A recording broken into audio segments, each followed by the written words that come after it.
La répartition dans le modèle de l'agriculture paysanne, c'est d'abord répartir les moyens de production et c'est avant tout répartir le foncier. La répartition a été rendue possible sur la ferme par le changement de production, puisqu'on était en production laitière et qu'on est passé en viticulture, qui est une production à forte valeur ajoutée à l'hectare, ce qui veut dire qu'à surface équivalente, on dégage plus de revenus, ce qui nous permet de libérer du foncier. Donc à l'époque de la production laitière, sur 70 hectares, il y avait 2 personnes et aujourd'hui, à surface équivalente, on a 4 fermes qui font vivre 8 à 9 personnes. La nôtre, celle de Philippe qui s'est installé en port plein air en 2008, celle de Stéphane qui s'est installé en paysan boulanger en 2011 et celle de Rémi et Stella qui se sont installés en 2022 en viticulture.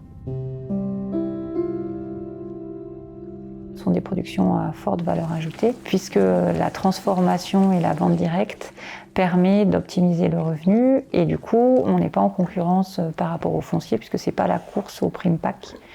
Outre la répartition du foncier, on a pu réaménager l'ancienne stabulation, on a donc créé une SCI, ce qui nous permet d'avoir pu réaliser des travaux et aujourd'hui d'avoir un bâtiment partagé qui abrite une meunerie, un stockage de céréales, du stockage de matériel, une chambre froide.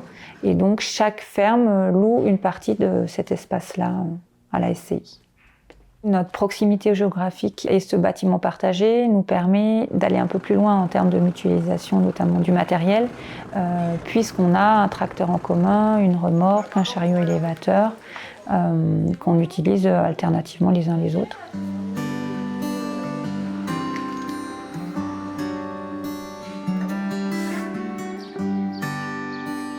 Donc cette mutualisation se traduit aussi au niveau de la commercialisation, puisque grâce à la complémentarité de nos produits, on peut s'entraider au niveau de la commercialisation, notamment au niveau des AMAP. Du coup, ça nous fait un gain de temps, de kilomètres et donc d'argent. Cette répartition au niveau de notre ferme nous a permis d'avoir des voisins plutôt que des hectares, et donc nous a apporté du soutien et de l'entraide au quotidien.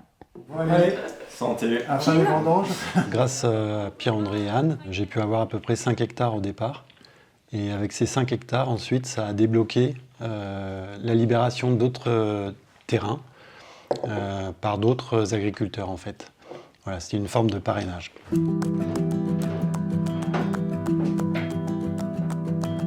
Ce qu'on a expérimenté sur notre ferme mériterait d'être étendu au niveau national. Ça passerait par une réorientation du modèle agricole pour affecter des aides à l'actif plutôt qu'à l'hectare et du coup permettre d'avoir des campagnes vivantes et des paysans nombreux.